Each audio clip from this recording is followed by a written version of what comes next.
वो preparation of method.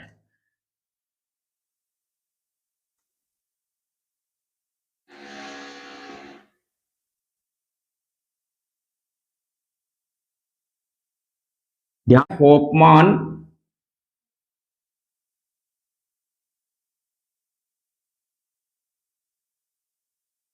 Bromide digression reaction, होफमान bromide digression reaction है। यह एक तो सबसे महत्वपूर्ण इसलिए है कि जब नेम ऑफ रिएक्शन पूछी जाती है ऑर्गेनिक केमिस्ट्री में, यह तो कंफर्म है कि 4 नंबर का जो प्रश्न है वो नेम ऑफ रिएक्शन में से पूछा जाता है। और एमीन्स में वैसे भी होफमान ब्रोमाइड है, ग्रेविल थैलेमाइड संश्लेष सिंथेसिस रिएक्शन है और होफमान रिएक्शन है, यह महत्वपूर्ण रिएक्शन है। अब चलिए इसको समझते हैं ये है क्या। तो प्रिय मित्रों, यहां पर जो दिया हुआ है होफमान के बारे में, यह रिएक्शन जो है वो किसने दी थी? होफमान ने दी थी। और ब्रोमाइड, इसको यदि हम देखें तो 2 शब्दों से मिला हुआ है। एक तो लिखा हुआ है ब्रोमीन, हम मान सकते हैं ब्रोमीन प्लस अमाइड, तो इन दोनों को मिलाने से हमारे पास में क्या बना? ब्रोमाइड बना। अर्थात ब्रोमीन व अमीन जब मिलते हैं तो ब्रोमाइड के रूप में हम जान सकते हैं। समझने के लिए हम समझे, डिग्रेशन का मतलब होता है लेस, यानी कमी, डिक्रीजिंग होता है, कमी होता है। तो इसका मतलब हम क्या कहेंगे? डिग्रेशन का मतलब होगा कि हमारे पास में जो रिएक्टेंट लेंगे, इसमें यदि 2 कार्बन है तो प्रोडक्ट में 1 कार्बन का कंपाउंड बनेगा। इसमें यदि 3 कार्बन लेंगे तो इसमें 2 कार्बन का कंपाउंड बनेगा, इसलिए इसे डिग्रेशन रिएक्शन कहते हैं। यानी अब हम होफमान रिएक्शन के बारे में समझने का प्रयास करते हैं कि होफमान रिएक्शन कौन से यौगिक देते हैं? कंपाउंड देते हैं। कौन से कंपाउंड देते हैं? तो हम कहेंगे अमाइड जो यौगिक होते हैं, कंपाउंड है, वो रिएक्शन देते हैं। इनमें रिएजेंट के बारे में पूछे, रिएजेंट कौन सा काम में लिया जाता है? तो रिएजेंट लिया जाता है Br2 प्लस जो है NaOH ले सकते हैं, या NaOH की जगह KOH ले सकते हैं। ये दोनों ही प्रिय मित्रों क्या होगा? यानी या तो हम एथेनोलिक सॉल्यूशन में इसको यूज करेंगे या हम सॉल्यूशन में इसको यूज करेंगे। यानी जो हमारे पास में रिएजेंट होगा वो Br2 प्लस KOH या NaOH होगा, और जो कंपाउंड लिया जाएगा, रिएक्टेंट लिया जाएगा, वो अमाइड लिया जाएगा। और अब आप इनके बारे में समझ चुके हैं कि होफमान ब्रोमाइड रिएक्शन है क्या। तो आप बताइए, होफमान ब्रोमाइड, ब्रोमाइड मतलब अमाइड, कौन से कंपाउंड देते हैं? तो ब्रोमाइड से ही आप पकड़ सकते हैं, अमाइड कंपाउंड इस प्रकार की रिएक्शन देते हैं। रिएजेंट क्या होता है? ब्रोमीन है ही इसमें, तो ब्रोमीन की जगह हम कह सकते हैं Br2 प्लस NaOH व KOH। अब इसको लिखने का हमारे पास में तरीका क्या होगा, इसको हम समझते हैं। लिखने का तरीका इस प्रकार से होगा, जो एमाइड है, एमाइड, इसकी रिएक्शन है वो कराई जाती है Br2 प्लस NaOH के साथ, और इसको थोड़ा हीट करते हैं तो हमारे पास में है 2,4 अमीन, ये बनती है। इस रिएक्शन को कहा जाता है होफमान bromide reaction. When the amide react with Br2 in the presence of NaOH to form amine known as a होफमान bromide reaction. तो अब प्रिय मित्रों, यहां पर जो हमारे पास में एक शब्द आता है एथेनोलिक सॉल्यूशन, एथेनोलिक सॉल्यूशन ऑफ NaOH, इसका मतलब क्या है? एथेनोलिक सॉल्यूशन ऑफ NaOH, जब आप 12th में वाइवा के अंदर जाते हैं तो यह पूछा जाता है एथेनोलिक सॉल्यूशन ऑफ NaOH को कैसे बनाते हैं। तो प्रिय मित्रों, आपके पास में क्या होगा? एक फ्लास्क इस प्रकार का होता है और एक फ्लास्क आपके इस प्रकार का होगा, जिसमें इस प्रकार के मार्क्स चिन्ह लगे रहेंगे। और इसमें यहां पर जितने भी ml हैं, जैसे 50 ml है, 100 ml है, और हम कहें कि 250 ml है या 500 ml है, 500, 100, 100 ml के जितने भी होते हैं, जहां पर मार्क्स लिखा हुआ नहीं रहता है, केवल ये जो आपके पास में फ्लास्क है, यहां पर ऐसा चिन्ह है। आप जब कभी लैब में जाओ तो देखना, इसको कहते हैं वॉल्यूमेट्रिक फ्लास्क। और जब ऐसे चिन्ह अंकित होते हैं, हर डिजिट के बारे में बताते हैं, इसको कहते हैं मेजरिंग फ्लास्क कहा जाता है। अब क्या होगा कि मुझे एथेनोलिक सॉल्यूशन ऑफ NaOH बनाना है, तो मैं इसके अंदर 4 ग्राम NaOH ले लूंगा। 4 ग्राम NaOH लेके थोड़ा सा किसके अंदर वाटर डाल लूंगा यहां तक, फिर इसको मैं सेक करूंगा, हिलाऊंगा, तो यहां पर ये NaOH क्या करेगा, वाटर के अंदर प्रिय मित्रों डिजोल्व हो जाएगा। उसके बाद में हम क्या करेंगे, वाटर जो है इसको ऐड करेंगे इस वॉल्यूम तक। इस वॉल्यूम का मतलब है यहां जो चिन्ह बना हुआ है ये 100 ml तक है, आपको 1 लीटर में बनाना है तो बड़ा वॉल्यूमेट्रिक फ्लास्क होता है, यहां पर मार्क के अकॉर्डिंग आप मिला सकते हैं। तो ये आपके पास में सॉल्यूशन बन गया एथेनोलिक सॉल्यूशन ऑफ NaOH, यानी ऐसा सॉल्यूशन जिसमें NaOH को किसमें डिसॉल्व किया जाता है, एथेनॉल में किया जाता है, उसे एथेनोलिक सॉल्यूशन कहते हैं। इसी प्रकार एक्वस सॉल्यूशन प्रिय मित्रों क्या होता है, जब मैं NaOH को डिसॉल्व करूंगा वाटर के अंदर तो मेरे पास में जो सॉल्यूशन बनेगा वो बनेगा एक्वस सॉल्यूशन। एक्वस सॉल्यूशन, तो यह दोनों ही आप मैटर समझ गए होंगे। पहले NaOH का क्या कर लिया जाता है, एथेनोलिक सॉल्यूशन या एक्वस सॉल्यूशन बना लेते हैं, फिर प्रिय मित्रों इसके अंदर ब्रोमीन जो है वो मिला दी जाती है थोड़ी सी मात्रा में, और ये इसको सेक करके हमारे पास में रिएजेंट का क्या है, कंपाउंड तैयार हो जाता है। अमाइड पे जैसे ही इसको डाला जाता है तो हमारे पास में अमीन प्राप्त होती है। अब रिएक्शन किस प्रकार से लिखेंगे उसको हम देखते हैं, और सबसे बड़ी बात यह नोट लगा के रखना, यह जो हाफमान ब्रोमाइड रिएक्शन है इससे केवल प्राइमरी अमीन ही प्राप्त की जा सकती है, यानी दिस नेक्स्ट प्रिय मित्रों यहां पर यदि हम रिएक्शन के बारे में बात करें तो RCONH2 यह हमारे पास में है LK। अब हम किसके बारे में देखेंगे, हाफमान ब्रोमाइड डिग्रेशन रिएक्शन। सौ पहली तो आपा देखा ई रिएक्शन ने आपा आसान भाषा में किया लिख सका कि आपा के सौ ज्यादा नंबर आवे कि इसको लिखने का तरीका क्या है। तो सबसे पहले हम क्या करेंगे, इसको, ये मेरे पास में क्या है अमाइड, ये हो गया अमाइड। तो आप यह भी जाना कौन सा कंपाउंड काम में लेंगे, अमाइड। और यहां पर हमारे पास में जो Br है ब्रोमीन है, मैं ब्रोमीन को ऐसे लिख दूंगा। फिर हमारे पास में जो कंपाउंड है वो है NaOH, NaOH और NaOH। 4 मोल मेरे पास हमारे पास में है NaOH। ये जब रिएक्शन करेंगे प्रिय मित्रों तो यहां पर क्या होगा, ये 2NaBr बाहर निकल जाएगा, 2NaBr।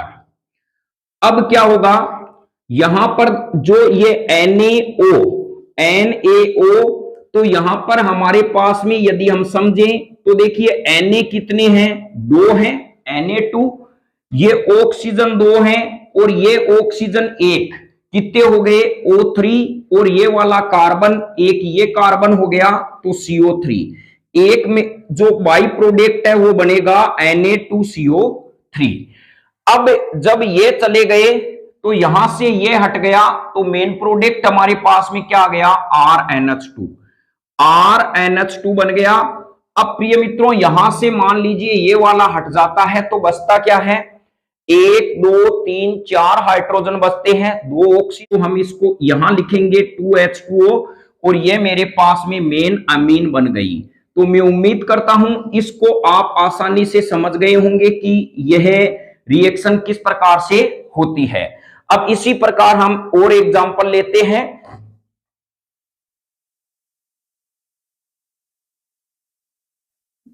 जैसे हमारे पास में यह कंपाउंड है CH3CONH2।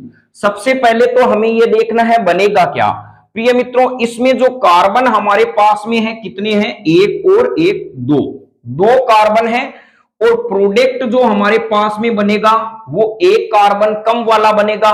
तो आपको करना क्या है, जब भी कहे हाफमान ब्रोमाइड रिएक्शन में क्या बनेगा तो इस CO समूह को आप हटा देना। शेष कंपाउंड ये N है वो इस कार्बन से जुड़ेगा। देखिए इसको हटाने से ये हमारे पास में क्या बन जाता है, CH3NH2 बन जाता है।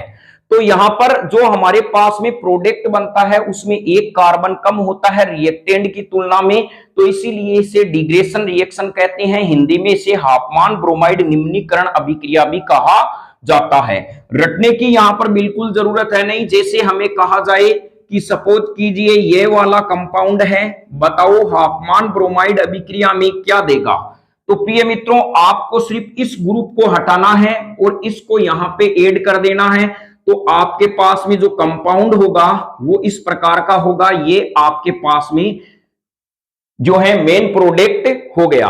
अब चलिए यहां पर हम हाफमान ब्रोमाइड रिएक्शन के दो एग्जांपल देखते हैं। CH3CONH2, यह हमारे पास में जो कंपाउंड है दो कार्बन है, दो कार्बन होने से हम दो कार्बन को एथ कहते हैं, कार्बन कार्बन में सिंगल बॉन्ड होने से एन कहते हैं।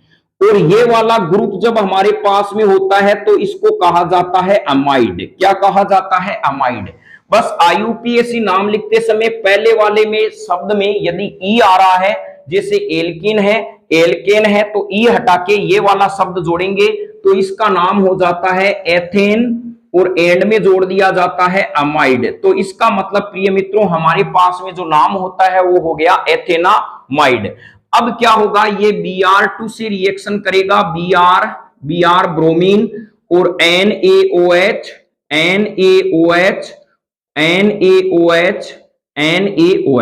चाहे तो आप NaOH की जगह KOH भी ले सकते हो। तो यहां पर ये 2NaBr हो गया, इसको हम इस प्रकार से लिख सकते हैं 2NaBr। फिर प्रिय मित्रों ये वाला आप ये ध्यान रखना, ये जो कंपाउंड है Na2OO और ये वाला O मिलके C के साथ में रिएक्शन करके Na2CO3 बना लेता है। फिर यह जब निकल जाता है तो 4 हाइड्रोजन और 2 ऑक्सीजन मिलके क्या बनाते हैं 2H2O, और हमारे पास में जो मेन प्रोडक्ट प्राप्त होगा ये कार्बन हट जाएगा और डायरेक्ट एक कम कार्बन वाला हमारे पास में कंपाउंड होगा, वो होगा CH3NH2। इसका नाम होता है मेथेन अमीन। मेथेन अमीन इसका नाम होता है, जनरल नाम इसका मैथिल अमीन होता है। तो इस प्रकार से यह हाफमान ब्रोमाइड रिएक्शन है। चलिए एक एग्जांपल हम और देखते हैं हाफमान ब्रोमाइड रिएक्शन के। CH3CH2CONH2, फिर यहां पर इसकी रिएक्शन कराई जाती है Br2 + 4NaOH के साथ। तो इसका मतलब बनेगा क्या, ये तो 100% है, आपको इसको हटा देना है। एथेन अमीन हमारे पास में बनेगा, तो CH3CH2NH2 ये हमारे पास में इसका नाम हो गया एथेन अमीन। क्योंकि एथेन इसका मतलब नाम हम इस प्रकार से आसानी से समझ सकते हैं, दो कार्बन है, दो को कहते हैं एथ। कार्बन कार्बन में सिंगल बॉन्ड होने से प्राइमरी अनुलग्न हमारे पास में आता है एन आता है। फिर यह ग्रुप होने से हम इसके शब्द एंड में जोड़ देते हैं अमीन। तो प्रिय मित्रों जब ये जुड़ेगा तो ई हटेगा, तो इसके साथ में इसका नाम हो गया एथेन अमीन, यह वाला कंपाउंड बनेगा। अब चलिए बाई प्रोडक्ट क्या बनते हैं, वही बात, Br2 2 NaOH से क्रिया करेंगे 2NaOH होता है, और एक बनता है Na2CO3, एक बनता है 2H2O। ये बाई प्रोडक्ट होते हैं, इसको आप ऐसे ध्यान रखना Br2 NaOH NaOH NaOH और यहां पे NaOH। ये जब रिएक्शन करेंगे पहली बात तो ये 2NaBr क्या निकल जाता है 2Na, यहां पे लिखेंगे 2NaBr 2NaBr। तो प्रिय मित्रों यह 2NaBr यहां से हट गया। फिर हमारे पास में ये वाला रिएक्शन करेगा तो Na2O2 हो गया। फिर ये CO इसके साथ में जुड़ता है तो CO3 बन गया, Na2CO3 माइनस हो गया। फिर यह पूरा हटने के बाद में अब क्या बचेगा, यहां पर ये O है, O यानी 4 हाइड्रोजन 2 ऑक्सीजन तो 2H2O। तो थोड़ा सा आप ये ध्यान रखना कि किस प्रकार से रिएक्शन को लिखा जाता है, लिखने के तरीके के हिसाब से हम आसानी से समझ सकते हैं। अब आप खुद हैं वो बताइए कि कौन सा प्रोडक्ट हमारे पास में किस प्रकार से बनेगा। तो चलिए यहां पर देखते हैं, इसकी रिएक्शन यदि मैं Br2 प्लस यानी NaOH के साथ कराऊंगा तो क्या बनेगा। आपको कुछ नहीं करना है, इस वाले ग्रुप को हटा देना है और इसको यहां पे जोड़ देना है, तो हमारे पास में जो प्रोडक्ट बनेगा वो बनेगा CH2NH2। ये इस प्रकार का हमारे पास में प्रोडक्ट बनेगा। चलिए प्रिय मित्रों, दो काम हम आपको देते हैं गृह कार्य के रूप में, आपको बताना है कि प्रोडक्ट क्या बनेगा। नंबर 1 प्रश्न है इस प्रकार से, हाफमान ब्रोमाइड अभिक्रिया में जो है Br2 प्लस NaOH, कई बार KOH भी है, एक ही बात है Br2 NaOH या KOH है, ये रिएजेंट होते हैं। परीक्षा में प्रश्न आता है हाफमान ब्रोमाइड अभिक्रिया में अभिकर्मक कौन से होते हैं, अर्थात रिएजेंट कौन से होते हैं, तो Br2 प्लस NaOH होते हैं। और कहे कि रिएक्टेंट कौन से हैं, तो हम कह सकते हैं अमाइड इसमें होता है। पहला प्रश्न इस प्रकार से है। दूसरा प्रश्न यहां पर CH2CONH2 क्या देगा हाफमान ब्रोमाइड अभिक्रिया में। यह आपके गृह कार्य के लिए प्रश्न है, आप आसानी से समझ गए होंगे कि अभिक्रिया में क्या होता है। अब चलिए यहां पर प्रिय मित्रों इसकी रिएक्शन मैकेनिज्म समझते हैं।